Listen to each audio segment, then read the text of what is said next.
Welcome back, warrior. We are on 1 Kings chapter 22. It says Jehoshaphat of Judah and Ahab of Israel joined forces against Syria. Ahab's prophets foretell success. Micaiah foretells the defeat and death of Ahab. Ahab is slain and dogs lick up his blood like it was foretold. And Josaphat reigns in righteousness in Judah. Uzziah reigns in Israel and serves Baal. Okay, so here we go. We are on verse 1. Okay, and they continued 3 years without war between Syria and Israel. Between Syria and Israel. And it came to pass in the 3rd year that Jehoshaphat, the king of Judah, came down to the king of Israel. And the king of Israel said unto his servants, Know ye that Ramoth in Gilead is ours, and we be still, and take it not out of the hand of the king of Syria. And he said unto Jehoshaphat, Wilt thou go with me to battle to Ramoth Gilead? And Jehoshaphat said to the king of Israel, I am as thou art, my people as thy people, my horses as thy horses. And Jehoshaphat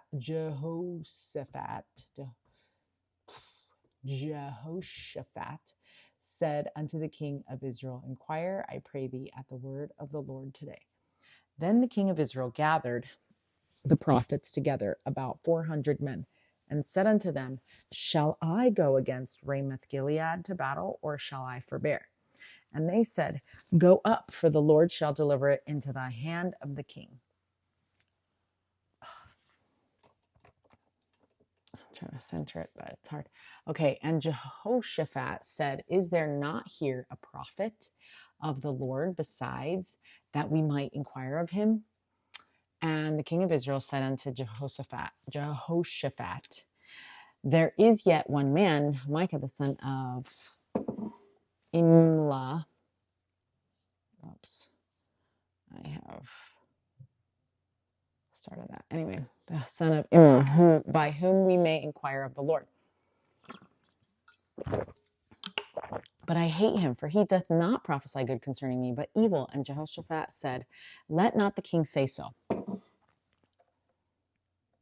And the king of Israel and Jehoshaphat, the king of Judah, sat each on his throne, having put on their robes in a void place in the entrance of the gate of Samaria, and all the prophets prophesied before them. And Zedekiah the son of Chenana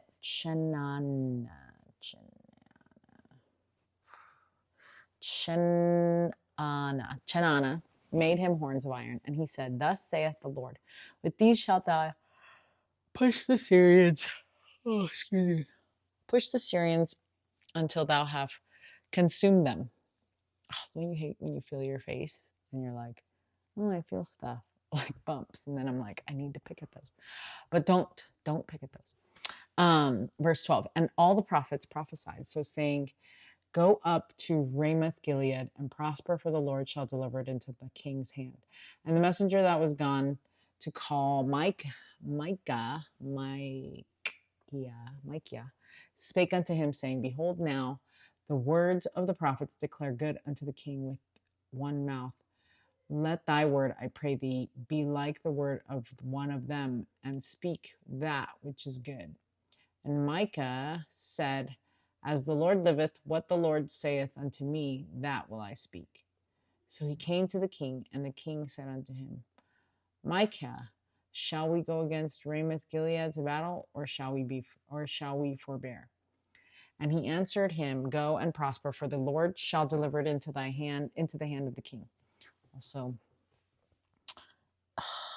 the treadmill really does help me stay awake. Okay, and like this weird angle with this is like making my neck weird. So I'm going to be excited when we can get a new treadmill.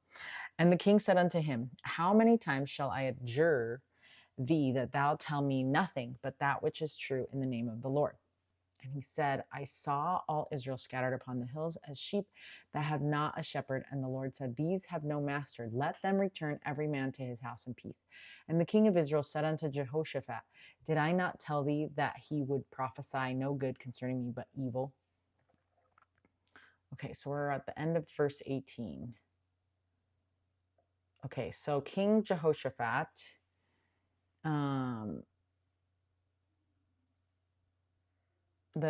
so the king of Israel asks Jehoshaphat to join him in battle. Jehoshaphat agrees, but first asks them to seek the Lord's guidance, even after many prophets say to go. Jehoshaphat senses something is off and asks, if there's a true prophet of the Lord they can hear from. Right? Because there's a difference between just a prophet and a true prophet. So the king of Israel admits there is one, Micaiah. Yeah, maybe. But he doesn't like him because he never says what he wants to hear. It's a simple moment that shows the difference between wanting God's truth and just wanting an answer that feels good. It's true because, we do want the Lord's truth, but are we really ready to receive that answer, right? And then what will Micaiah.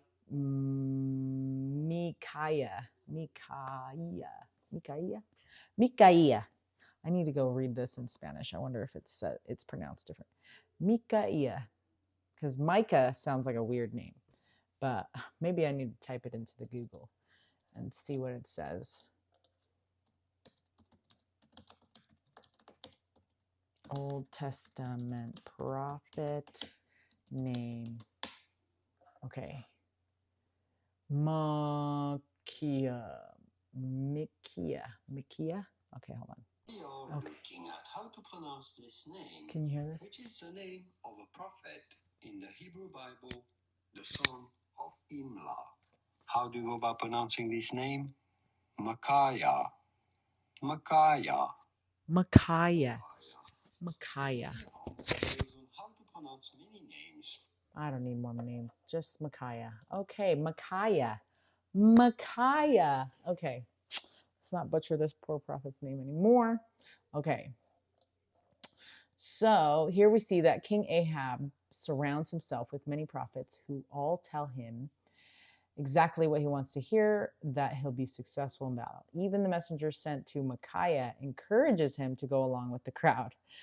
But Micaiah makes it clear that he will only say what the Lord tells him, which is perfect. So at first Micaiah echoes the others, but when asked again, he speaks the truth. Israel will be scattered like sheep without a shepherd. Ahab doesn't like this, showing that he wasn't really seeking the Lord's will, just confirmation of his own desires.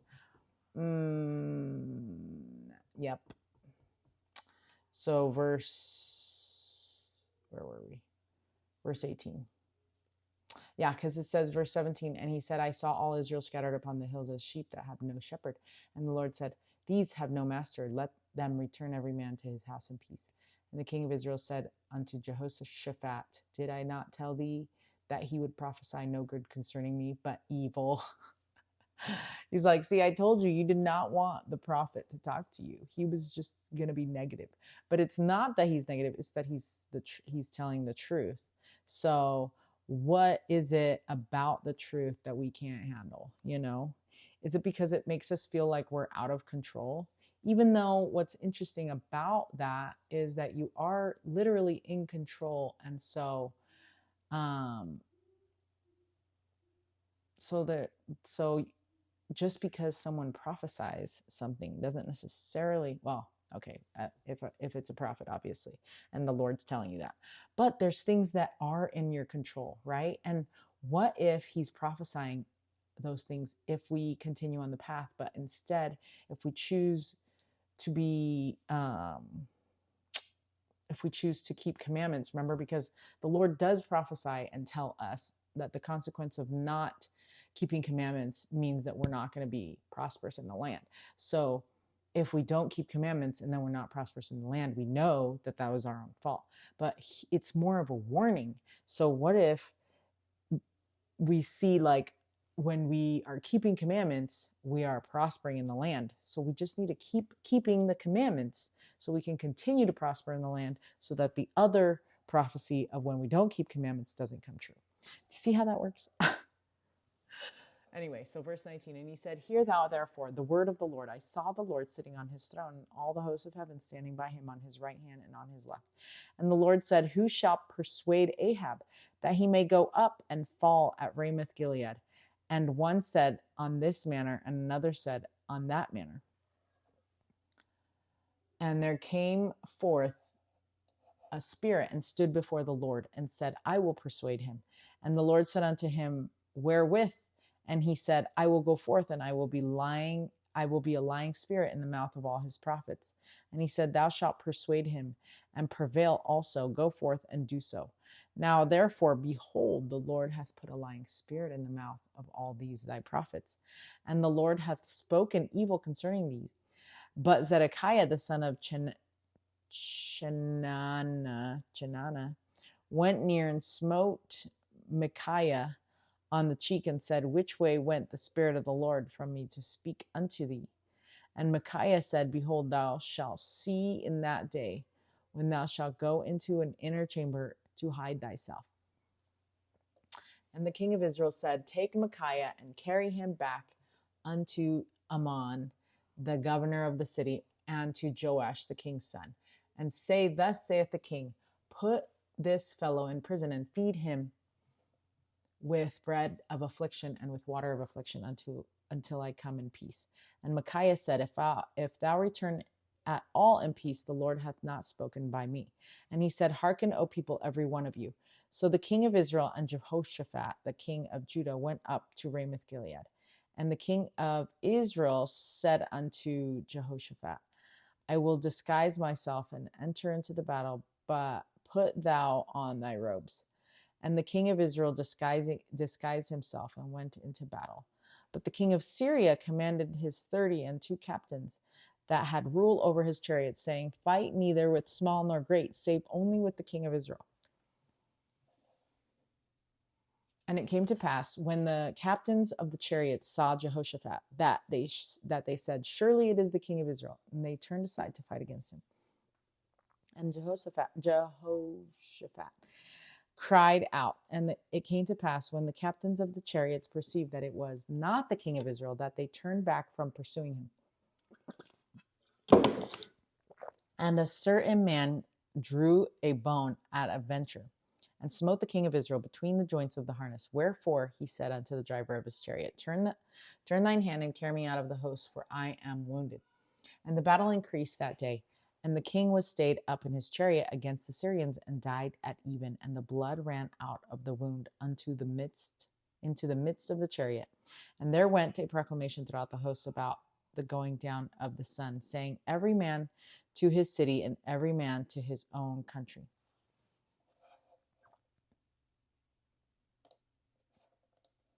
Okay, so the king died and was brought to Samaria, and they buried the king in Samaria. And one washed the chariot in the pool of Samaria, and the dogs licked up his blood, and they washed his armor according to the word of the Lord which he spake. Now the rest of the cats of Ahab, and all and all that he did, and the ivory house which he made, and all the cities that he built, are they not written in the book of the Chronicles of the kings of Israel? So Ahab slept with his fathers, and Uzziah, his son reigned in his stead. And Jehoshaphat, the son of Asa, began to reign over Judah in the 4th year of Ahab, king of Israel. Jehoshaphat was 35 years old when he began to reign, and he reigned 25 years in Jerusalem. And his mother's name was Azubah, the daughter of Shili. And he walked in all the ways of Asa his father. He turned not aside from it, doing that which was right in the eyes of the Lord.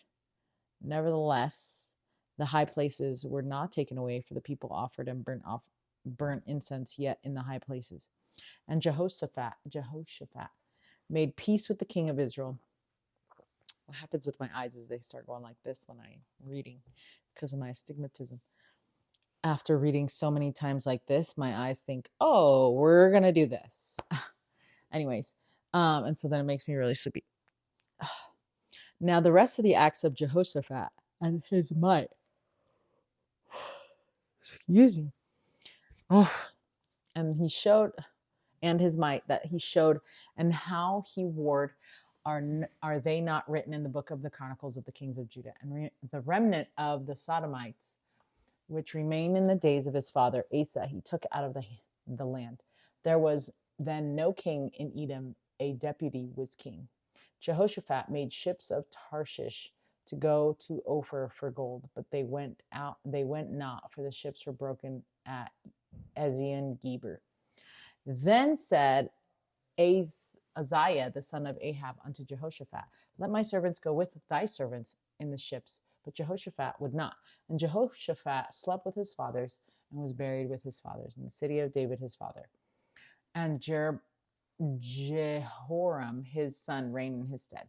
Uzziah the son of Ahab began to reign over Israel and Samaria the 17th year of Jehoshaphat king of Judah, and reigned 2 years over Israel.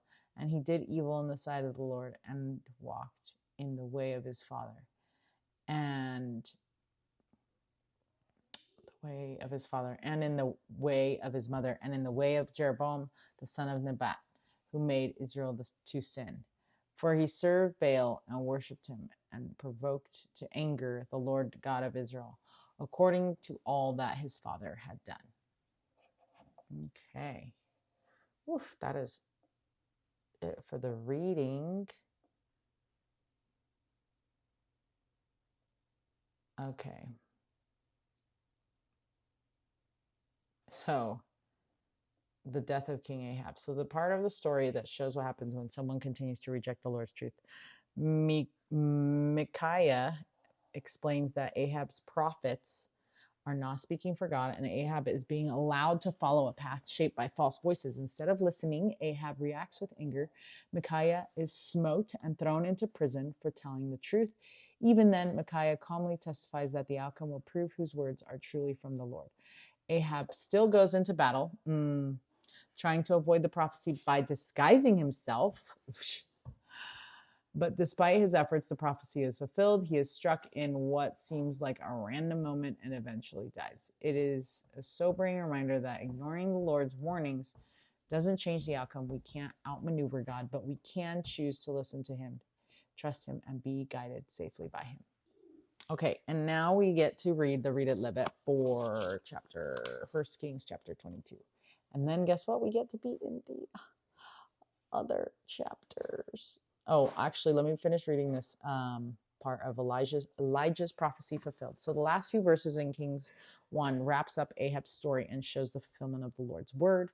After his death, the prophecy is completed when his blood is washed from the chariot and dogs lick it, of course.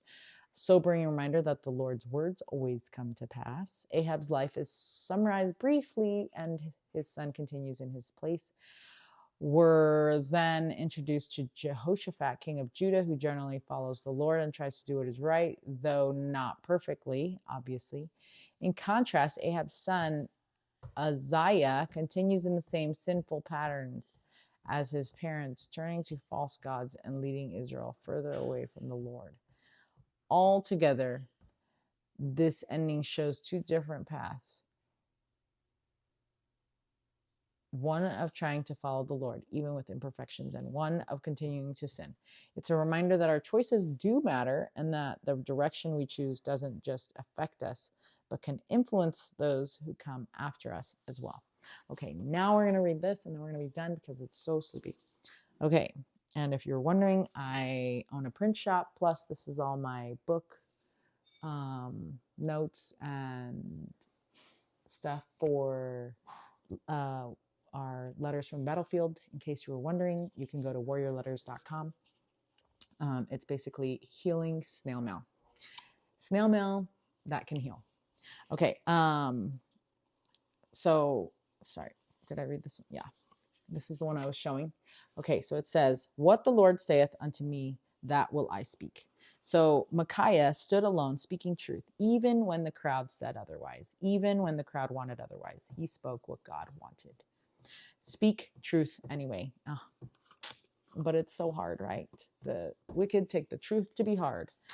And it's true. And I'm calling myself wicked because sometimes it's really hard to admit that the Lord is right? And that